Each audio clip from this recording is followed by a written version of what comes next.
Between 1998 and 2001, 11 very special digital cameras were produced, cameras that were way ahead of their time, and I would argue even ahead of cameras today in some very important ways.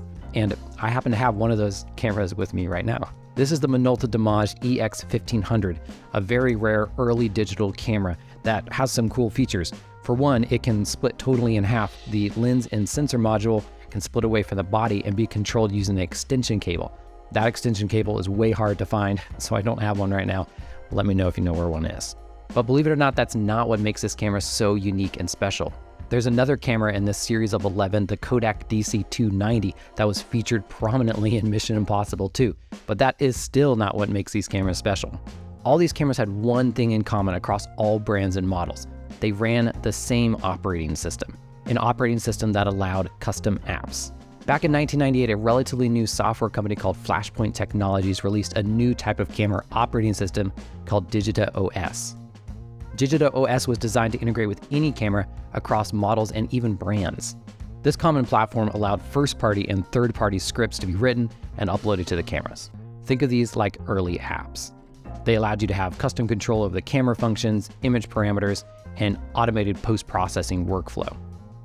And you could even play games. I even learned a little bit of the scripting language, aptly called DigitaScript, and wrote my own script. It's a work in progress.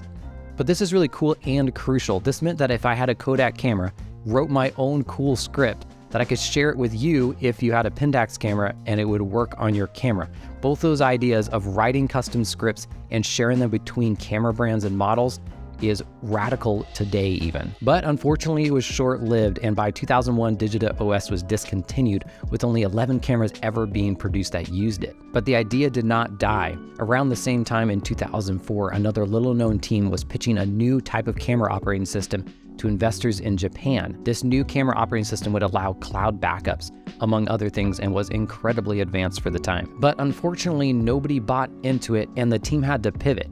They moved to the emerging smartphone industry, and Google bought Android Incorporated a few years later, and the rest is history. Yes, the Android we all know and love was originally designed for digital cameras, and can you imagine how different the world would be? How crazy would it be to have a mirrorless camera that ran Android? You have all your favorite apps, you could take a picture and then immediately edit in your favorite editor. You could post it out to your different social platforms. You could use data as your cloud backup plans. It would just be amazing. Oh, wait, that's exactly what I have here. In 2013, this idea was attempted once more with the smartphone operating system, Android, on a real camera.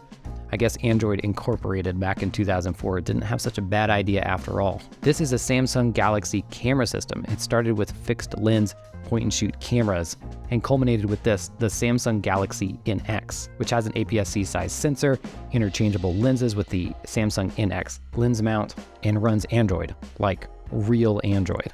With this, I can take a photo, edit it in Snapseed or Lightroom Mobile or whatever app I want, and then post it to Instagram, all straight from here. But then the world's my oyster in terms of helpful apps that I or others could make that run on Android for this or other cameras. Well, that was the idea at least. After I bought this camera, I quickly realized it can't do very much anymore due to app compatibility with very old version of Android. Instagram wouldn't load, Snapseed wasn't even in the store, and the apps I could download were crashing left and right.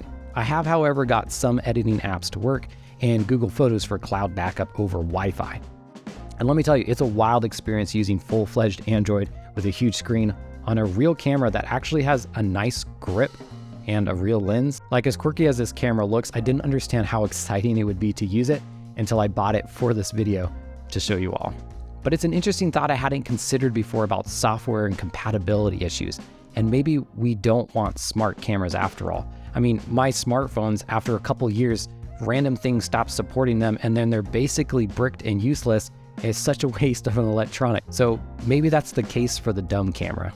But the real demise of this Samsung NX Galaxy was the price.